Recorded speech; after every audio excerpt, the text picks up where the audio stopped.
Hello, I'm Chris Williams from Read Comics They're Bad For You, the name of my YouTube channel. Or if you're watching this on BitChute, the name of my BitChute channel is Comic Freak. Today we're going to be looking at Rotten Tomatoes' audience score for Star Wars The Rise of Skywalker has been revealed. We're not going to go through the entire article, it's mostly just, audience reviews and, critic reviews for The Rise of Skywalker, but we will be looking at a great many of them, and I'm going to go on about my own views on Rotten Tomatoes about how this audience score is basically being handled. The Rotten Tomatoes and Metacritic's audience scores for Star Wars The Rise of Skywalker has been revealed. Rotten Tomatoes, the score currently sits at 77% with an average rating of 3.92 out of 5 from 24,119 reviews. That score came from the morning and I have updates on it, but we'll only look at that later on in this video. Here we have the scores that were released, but mind you, these are only the verified audience score, which is at 86%, while the tomato meter for all critics was at 58%.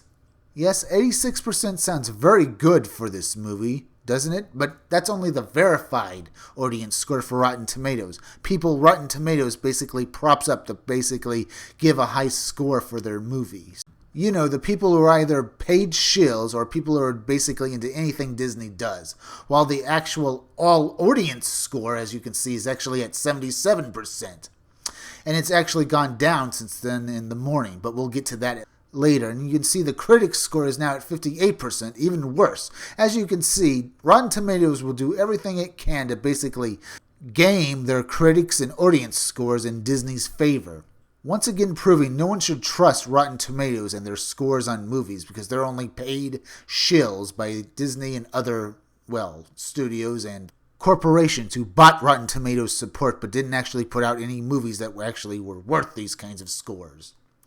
Here's what some folks are saying about the film on Rotten Tomatoes. Here we are, the actual audience reviews for The Rise of Skywalker. So get ready for some, tremendously bad reviews. And I mean that. Some of them, I'm sure, are paid shills, while others are basically voicing their opinions on The Rise of Skywalker and how much they didn't enjoy it. But if any of these guys did enjoy The Rise of Skywalker, well, that's fine. That's your own opinion. But I'm still going to count you among the shills, because I can't tell the difference. Nick J. gives the film 5 stars. He writes, J.J. Abrams solidified himself as a fantastic choice for Star Wars with Force Awakens with The Rise of Skywalker. He completely knocks it out of the park. Spectacular, jaw-dropping, pulse-pounding, and tear-jerking. Rise of Skywalker is everything about Star Wars I love. Joe S.2 gives the film 5 stars. He writes, good mix of action and characters, connected a lot of elements from earlier movies. Logan R. gives the film 2.5 stars. He writes, some good individual moments, but some very underwhelming retcons to The Last Jedi. Cheesy and disappointing third act. Nevertheless, the music, cinematography, and acting are on point, and the pacing is good. Some of these reviews do feel like paid shills. I mean, the one from Logan R. gives the film 2.5 stars. But I feel he is being honest at least. I can't say much for the others, though. Nikolai P. gives the film 5 stars. He writes, ties up loose ends in a satisfying way and doesn't get bogged down in semantics. Kevin K. gives the film 4 stars. He writes, pretty good, had some problems with it early on, but it won me over by the halfway point. Levon B. gives the film 2 stars. He writes, a movie so afraid of its fans, it undoes almost everything about the previous one, and it's poorly paced, blindly shot, and filled with boring exposition. Disney is and has always been gutless, afraid of anything different or challenging its audience. Another guy who seems to like The Last Jedi and hates what Disney has done by basically retconning everything out of it that was good from The Rise of Skywalker. I have my own opinions about that. I don't think anything was good in The Last Jedi. But as I said, if people enjoyed The Last Jedi or The Rise of Skywalker, that's fine. But I still can't tell your reviews from the paid shill ones that Disney gets from over in India and Asia or anywhere else they can get them. Chris B. gives the film 5 stars. He writes, great end to the saga. Critics are insane. The fans are loving it. Justin A. gives the film 5 stars. He writes, so much fun, a tough job to wrap things up, well done. Zachariah P. gives the film 5 stars. He writes the absolute perfect ending to a 9-movie saga. Minnie M. gives the film 1 star. She writes, rushed, poorly made, too much CGI, and lack of practical effects. Lackluster villain who's been overused. Jedis have multiple lives. Kylo is just a plot device. Supporting characters get tossed aside. Then it follows the familiar pattern of Return of the Jedi where Luke disappears to follow his path and convert Darth while his friends battle in ships. Rey does the same thing throughout the movie. In fact, the final scene is copied exactly from Return of the Jedi, where Palpatine shows Luke his friends losing the war. Yeah, I expected J.J. Abrams to just copy from the Return of the Jedi, and basically he did that.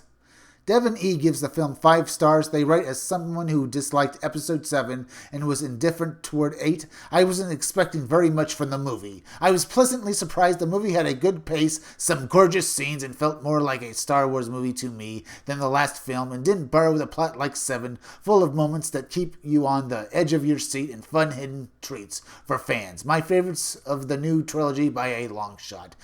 Bonnie gives the film 3 stars. She writes, it was a lot. There were many inexplicable storyline decisions and random threads that went nowhere. As a lifelong fan, disappointed that there weren't clear narratives tying the last 3 films together.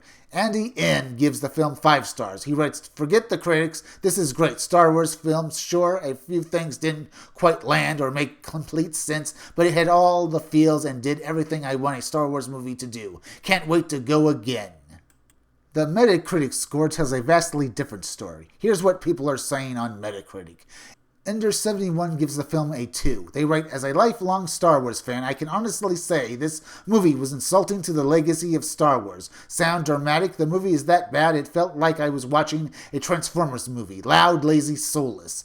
Point 5 gives the film a 3. They rate a convoluted mess that nullifies the redemption story of Anakin Skywalker. Not worth seeing again. Go see Cats instead.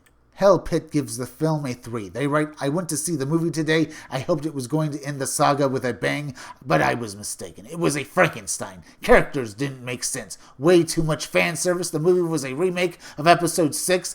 Cinematography was good, but the plot didn't make sense. I will not be rewatching this movie ever again. Can't remember the music, and the actors lacked enthusiasm. Bitmouse gives the film a 0. They write, this movie was largely incoherent from a storytelling point of view. The main characters repeated the line, if this fails, then it, meaning the whole saga, has been for nothing. I think this clearly shows how obvious it was to the writers that the story was largely irrelevant and forced in relation to the previous 8 films.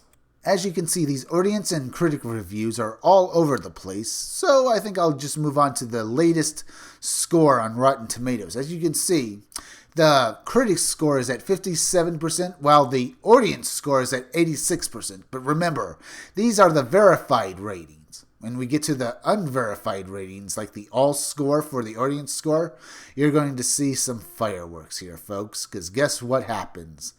The all audience score is actually 76%. Yes, it's gone down again. Not much, but it's still going down, and as you can see in the days to come, I have a feeling we're going to see no end to people basically blaming the fans for such low scores. Now you're wondering why I'm using this screenshot from a Geeks and Gamers video. Well, I couldn't find the all audience score on Rotten Tomatoes, and that makes me think they've discontinued it, at least for The Rise of Skywalker. I wonder why. Could it be because the score is even lower now? I don't know for sure, but, well, from the fact that I had to use a Geeks and Gamers screenshot for my video here, it doesn't look good for Rotten Tomatoes basically telling us the truth. Once again, it proving that Rotten Tomatoes is a website no one should trust. If you think I'm being disingenuous to Rotten Tomatoes, I'm only saying this because I couldn't find the all-audience score, only the verified ones. Make of that what you will. If you like this video, subscribe. Make sure you're still subscribed, and I mean that because YouTube is currently doing a subscriber purge and an ad revenue purge, so make sure you're still subscribed. If you're watching my videos but you have not subscribed, please subscribe to my YouTube channel, Read Comics, They're Bad For You. Then go over to BitChute and subscribe to my BitChute channel, Comic Freak. Hit that bell for notifications, hit that like button, and leave some comments down below. And if you could you also please share this video, share it on Twitter, share it on Facebook, share it anywhere you think it would would do the most good, because YouTube is not going around promoting their own YouTube creators anymore, and it would really help me if you could please share this video. Now listen closely. Keep checking back in all my future videos for more information on my own upcoming independent comic book scumdogs. I'm Chris Williams, and I'll be back again tomorrow with another video or review.